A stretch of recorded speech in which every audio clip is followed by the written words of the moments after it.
Assalamualaikum warahmatullahi wabarakatuh. Selamat datang kembali di mata pelajaran produk kreatif kewirausahaan. Pada kesempatan kali ini kita lanjut untuk belajar mengkode seperti yang sudah kita janjikan sebelumnya. Oke, kita next.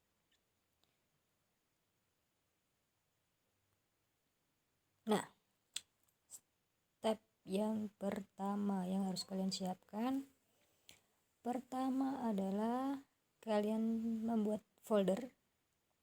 Terserah, boleh di dokumen atau di D atau E atau F, terserah. Yang penting kalian mengingat lokasinya. Silakan membuat folder dengan nama latihan 1. Step yang kedua, siapkan aplikasi Notepad dan web browser. Untuk web browser udah tahu kan ya, terserah kalian mau pakai Chrome, pakai UC atau pakai Mozilla. Kebetulan kalau saya ini memakai web browser Google Chrome. Selanjutnya silahkan buka aplikasi Notepad dan silahkan di save dengan nama latihan1.html. Latihan1.html, kemudian save as type-nya silahkan bikin all file. Jangan lupa kalau memberi nama untuk file yang berekstensi .html itu tidak usah menggunakan spasi. Jadi cukup misal lat1.html, tidak usah memakai spasi. Oke, paham? Selanjutnya step pertama, silahkan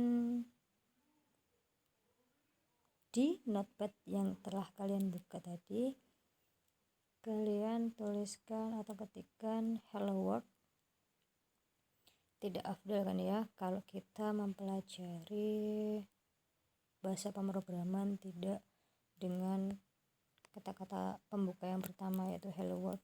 Pasti kalian sudah menemui di mata pelajaran pemrograman C++ kan ya.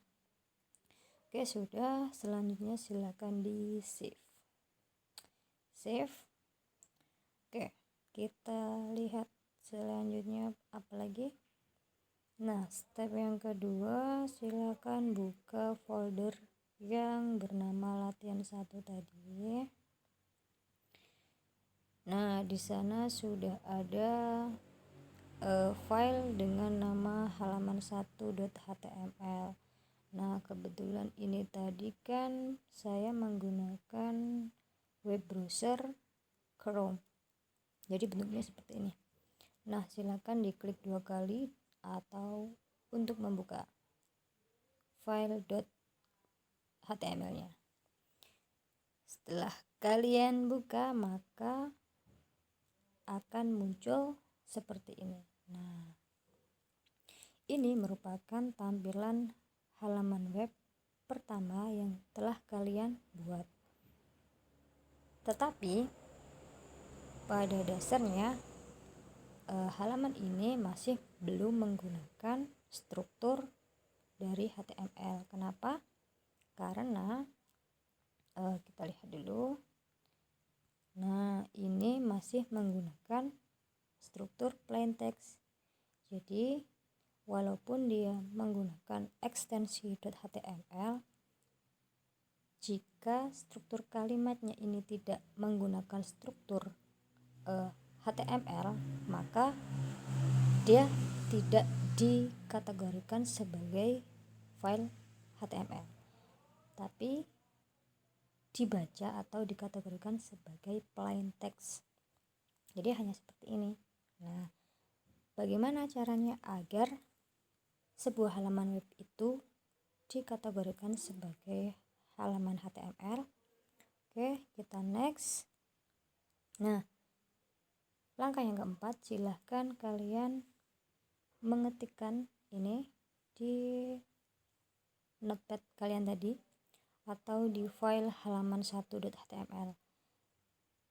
Silakan ditulis mulai dari doctype html sampai dengan /html.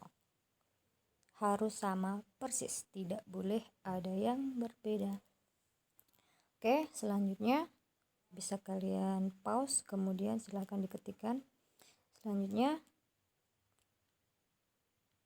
Nah, selanjutnya kalian save, kemudian kembali ke browser kalian ya.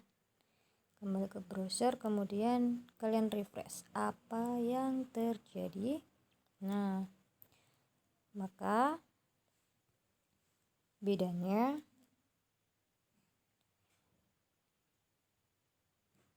seperti ini. Oh, sorry, itu bukan yang ini ya, salah. Maka jadi seperti ini, sama, hasilnya sama, tetapi yang membedakan adalah strukturnya.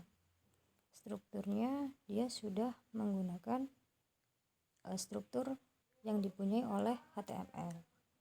Nah, baris pertama ini dia menunjukkan kalau dia itu merupakan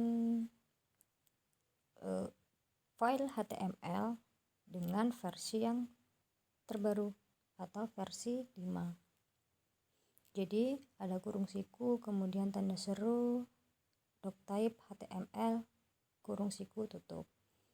Nah, selanjutnya baris yang kedua ini dia menunjukkan kalau halaman ini merupakan halaman HTML yang ditandai dengan adanya kurung siku buka dan kurung siku tutup, head atau kepala.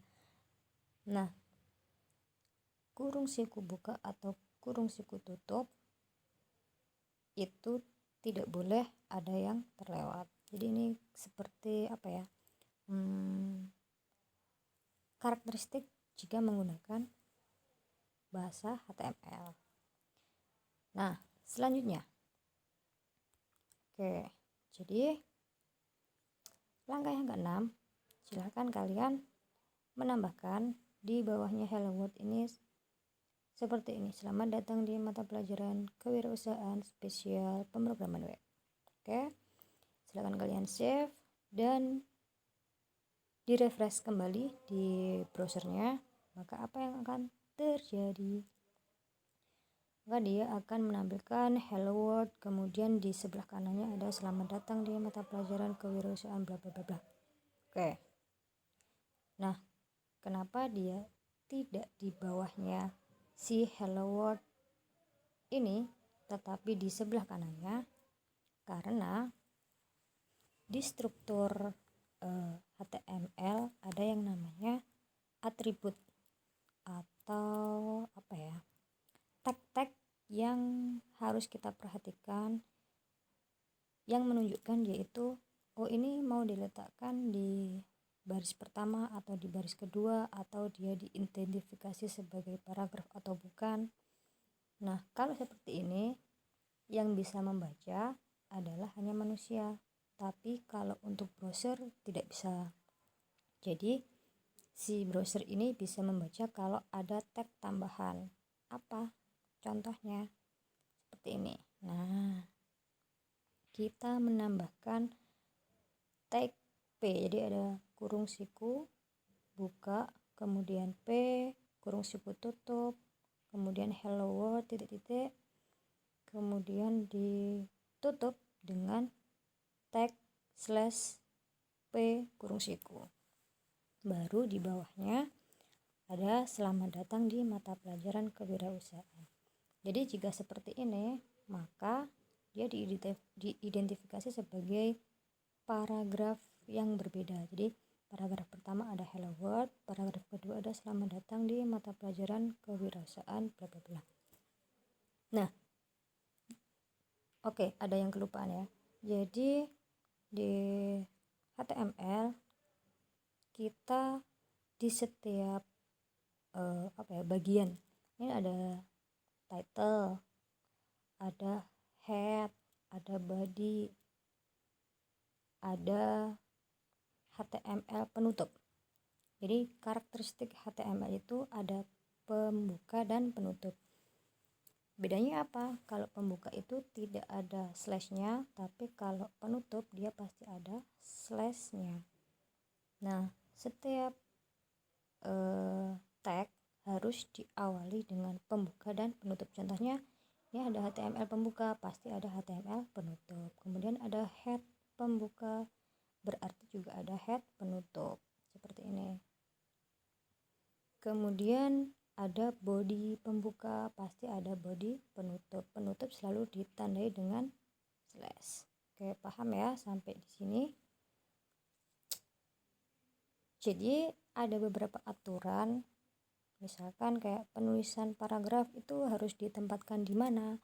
Apakah bisa penulisan paragraf itu diletakkan di head ataukah harus di body? Nah, itu akan kita pelajari di pertemuan selanjutnya. Untuk langkah berikutnya, langkah ke-8. Nah, tadi kan udah dijelaskan title itu fungsinya buat apa. Nah, silahkan kalian ketikkan seperti ini. Kalian tinggal menambahkan ya, title, kemudian kelas pemrograman istimewa, penutupnya berarti kurung siku slash title kurung siku penutup. Kalian save, jangan lupa di save. Nah, setelah di save silahkan kembali ke browser, kemudian kalian refresh. Nah, bedanya apa? Apa bedanya? Title berarti kita menambahkan title kan, berarti judul. Di mana letak judulnya? Nah, ini kelas pemrograman istimewa. Jadi kalian misalkan membuka sebuah halaman web, ada judul di sini. Ini berarti dia dituliskannya di mana? Di title. Nah, si title ini pasti berada di bagian head atau kepala. Paham ya sampai di sini? Jadi HTML itu mempunyai beberapa tag. Kemudian ada beberapa bagian, contohnya ada head, ada body, ada title. Nah, fungsinya itu berbeda-beda. Oke, dapat dipahami. Silahkan dicoba.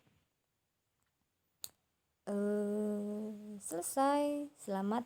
Silahkan belajar tentang pemrograman web menggunakan HTML. Nah, tugasnya gampang.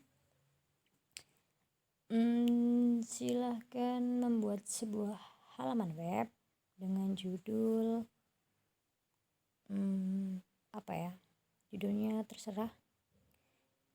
Nama kelompok kalian, misalkan nama kelompok bunga, kemudian tuliskan di isinya halaman webnya itu anggota kelompok kalian. Oke, paham? Sampai di sini? Oh ya, satu lagi. Bedanya head, kemudian title, dan body itu apa? Jadi tugasnya ada 2 ya, membuat halaman web dan membedakan dari fungsinya tag head, body, dan title.